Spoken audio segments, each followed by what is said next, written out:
Assalamualaikum warahmatullahi wabarakatuh. Perkenalkan, nama saya Lydia Artika Nur Kamila dari kelas IHB Ilmu Hukum UIN Sunan Gunung Jati Bandung.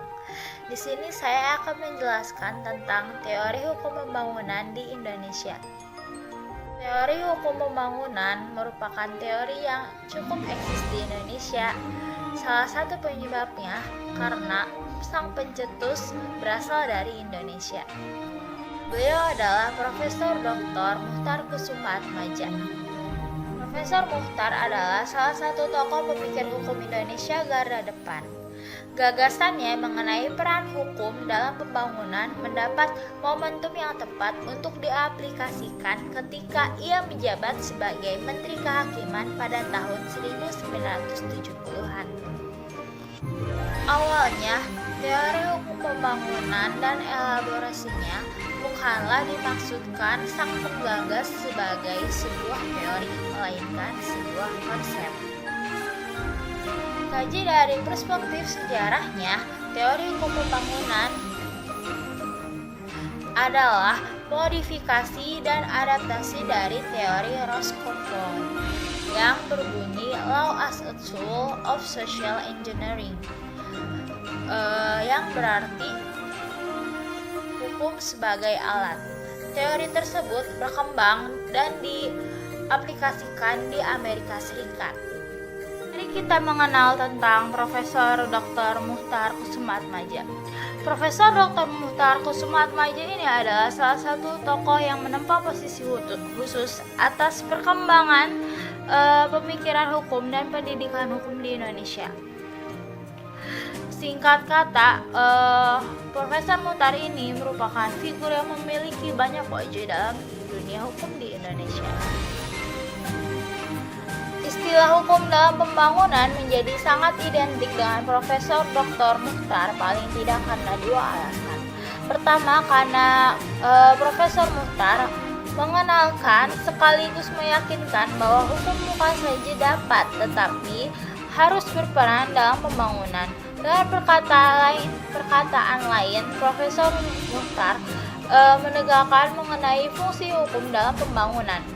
Kedua, Profesor Muchtar mengusung gagasan tersebut ketika istilah pembangunan menjadi terminologi politik. Orde baru yang dan sakral yang harus diterapkan pada setiap bidang kehidupan termasuk pembangunan hukum. Bagi kalangan yang memberikan apresiasi khususnya di lingkungan fakultas hukum fakultas hukum tempat beliau mengajar, yaitu Fakultas Hukum Universitas Padjadjaran, yang kemudian murid-muridnya tersebut mempopulerkan teori pembangunan meskipun Profesor Muchtar sendiri tidak pernah secara langsung menyebut gagasannya itu sebagai teori.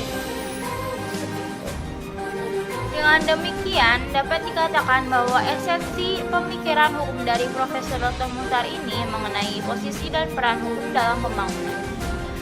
Mengenai hal ini, dalam salah satu tulisannya, Profesor Muchtar antara lain mengatakan tentang pembangunan dalam air seluas-luasnya meliput segala segi daripada kehidupan masyarakat.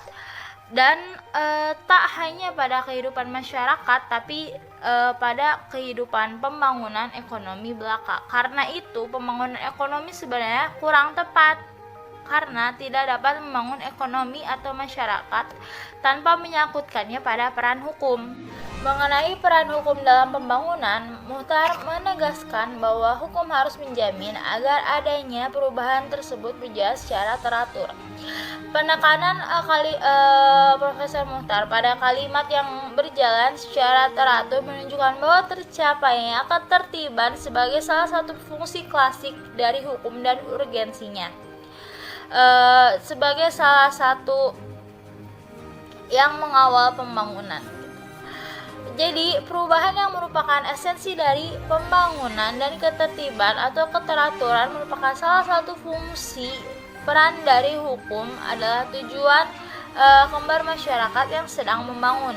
Dengan peran hukum seperti ini, Profesor Muchtar ingin membangun hukum sekaligus memberikan orientasi dan koreksi atas jalannya pembangunan, bukan hukum yang hanya memberikan masih pada kekuasaan. Di sini Profesor Muchtar memberikan formula yang tegas bahwa kekuasaan harus tunduk kepada hukum dan sekaligus menepis tudingan bahwa konsep pembangunan hukum Muchtar adalah alat untuk melegitimasi kekuatan Orde Baru. Mari kita lanjut ke inti dari teori hukum pembangunan. Di sini inti dari teori hukum pembangunan itu saya ringkas menjadi dua, yaitu ketertiban atau keteraturan dalam rangka pembaharuan atau pembangunan merupakan sesuatu yang diinginkan bahkan dipandang mutlak adanya. Hukum dalam arti kaidah atau peraturan hukum memang dapat berfungsi sebagai alat pengatur atau sarana pembangunan dalam arti penyalur arah kegiatan manusia yang dapat dikehendaki pembaharuan lain. Apabila diuraikan lebih intens, detail dan terperinci, maka alur pemikiran di atas yang saya jelaskan tadi sejalan dengan asumsi Jaran Basah yang menyatakan bahwa fungsi hukum diharapkan selain dalam fungsinya yang klasik juga dapat berfungsi sebagai pengarah dalam membangun masyarakat yang hendak dicapai sesuai dengan tujuan kehidupan bernegara. Dalam hubungan dengan fungsi hukum yang telah dikemukakan oleh Profesor Muchtar memberikan definisi hukum dalam pengertian yang lebih luas. Tidak saja merupakan keseluruhan asas-asas dan kaidah-kaidah yang mengatur kehidupan dalam masyarakat, melainkan meliputi pula lembaga-lembaga dan proses yang mewujudkan berlakunya kaidah-kaidah dalam kenyataan. Jadi ini seperti harus menunjukkan realitas dan bagaimana bukti konkret dari teori hukum itu sendiri, seperti itu ya. Dengan kata lain, suatu pendekatan normatif semata-mata tentang hukum tidak cukup apabila hendak melakukan pembinaan hukum secara menyeluruh. Pada bagian lain, Profesor Muchtar juga mengemukakan bahwa hukum yang memadai tidak hanya memandang hukum itu sebagai suatu perangkat kaidah atau asas-asas yang mengatur kehidupan manusia, melainkan harus pula mencakup lembaga, proses, dan segala sesuatu yang diperlukan untuk mewujudkan hukum dalam kenyataan. Pengertian hukum di atas menunjukkan bahwa untuk memahami hukum secara holistik tidak hanya terdiri dari asas dan kaidah, tetapi juga meliputi lembaga dan proses. Komponen hukum tersebut bekerja sama secara integral untuk mewujudkan kaidah dalam kenyataan. Dalam arti pembinaan hukum yang pertama dilakukan melalui hukum tertulis berupa peraturan perundang-undangan. Sedangkan keempat komponen hukum yang diperlukan untuk mewujudkan hukum dalam kenyataan berarti pembinaan hukum telah melalui proses pembaharuan hukum tertulis, dilanjutkan pada hukum yang tidak tertulis, utamanya melalui mekanisme jurisprudensi. Lanjut ke aspek-aspek teori hukum pembangunan secara internasional. Pertama, teori hukum pembangunan sampai saat ini adalah teori hukum yang eksis di Indonesia karena diciptakan oleh orang Indonesia dengan melihat dimensi dan kultur masyarakat Indonesia. Oleh karena itu, dengan tolak ukur dimensi, teori hukum pembangunan tersebut lahir dan tumbuh berkembang sesuai dengan kondisi Indonesia. Maka hakikatnya, jikalau diterapkan dalam aplikasinya akan sesuai dengan kondisi dan situasi masyarakat Indonesia yang pluralistik. Kedua, secara dimensional, maka teori hukum pembangunan memakai kerangka acuan pada pandangan hidup masyarakat serta bangsa Indonesia berdasarkan asas Pancasila yang bersifat kekeluargaan. Maka terhadap norma asas lembaga dan kaidah terdapat teori hukum pembangunan relatif sudah merupakan dimensi yang meliputi struktur, kultur, substans, dan sebagaimana dikatakan oleh Lawrence Friedman tentang dimensi hukum. Seperti itu. Ketiga, pada dasarnya teori hukum pembangunan memberikan dasar fungsi hukum sebagai sarana pembaharuan masyarakat as a tool of social engineering, dan hukum sebagai suatu sistem yang diperlukan bagi bangsa Indonesia sebagai negara yang berkembang. Dalam aspek-aspek tersebut, maka Profesor Muchtar menambahkan adanya tujuan pragmatis demi pembangunan sebagaimana masukan Roscommon dan Eugene Ehrlich, di mana terlihat korelasi antar pernyataan Laswell dan McDougall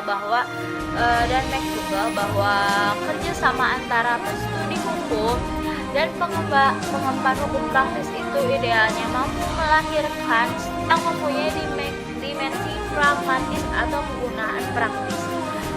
Profesor Muchtar Kusumaatmadja ini secara cemerlang mengubah pengertian hukum sebagai alat menjadi hukum sebagai sarana atau instrumen untuk membangun masyarakat. Pokok-pokok pikiran yang melandasi konsep tersebut adalah bahwa ketertiban dan keteraturan dalam usaha pembangunan dan pembaruan memang diinginkan, bahkan mutlak perlu gitu. Dan bahwa hukum dalam arti norma diharapkan dapat mengarahkan kegiatan manusia ke arah yang lebih dikehendaki oleh pembangunan dan pembaruan itu sendiri. Oleh karenanya, maka diperlukan sarana berupa peraturan hukum yang berbentuk dan tidak tertulis itu harus sesuai dengan hukum hidup dan masyarakat. Terlebih, Profesor Muchtar dalam perjalanannya, beliau berpendapat bahwa pengertian hukum sebagai sarana lebih luas sebagai alat karena pertama, Indonesia peranan perundang-undangan dalam proses pembaruan hukum lebih menonjol. Misalnya, jika dibandingkan dengan Amerika Serikat yang menempatkan jurisprudensi khususnya putusan The Supreme Court pada tempat yang lebih penting. Kedua, konsep hukum sebagai alat akan mengakibatkan hasil yang tidak jauh berbeda dengan penerapan legisme sebagaimana pernah diadakan pada zaman Hindia Belanda. Dan Indonesia ada sikap menunjukkan kepekaan masyarakat untuk menolak penerapan konsep seperti itu. Nah, yang ketiga, apabila hukum di sini termasuk juga hukum internasional, maka konsep hukum sebagai sarana pembaruan masyarakat sudah diterapkan jauh sebelum konsep ini diterima secara resmi sebagai landasan hukum internasional. Jika lebih detail, Profesor Muchtar Kusumaatmadja mengatakan bahwa hukum merupakan suatu alat untuk memelihara ketertiban dalam masyarakat, mengingat fungsinya sifat hukum pada dasar adalah konservatif, artinya hukum bersifat memelihara dan mempertahankan yang telah tercapai. Fungsi demikian diperlukan dalam setiap masyarakat, termasuk masyarakat yang sedang membangun, karena di sini pun ada hasil-hasil yang harus dipelihara, dilindungi, dan diamankan. Akan tetapi, masyarakat yang sedang membangun, yang dalam definisi kita berarti masyarakat yang sedang berubah cepat. Hukum tidak cukup memiliki fungsi demikian saja, ia juga harus dapat membantu proses perubahan masyarakat itu sendiri.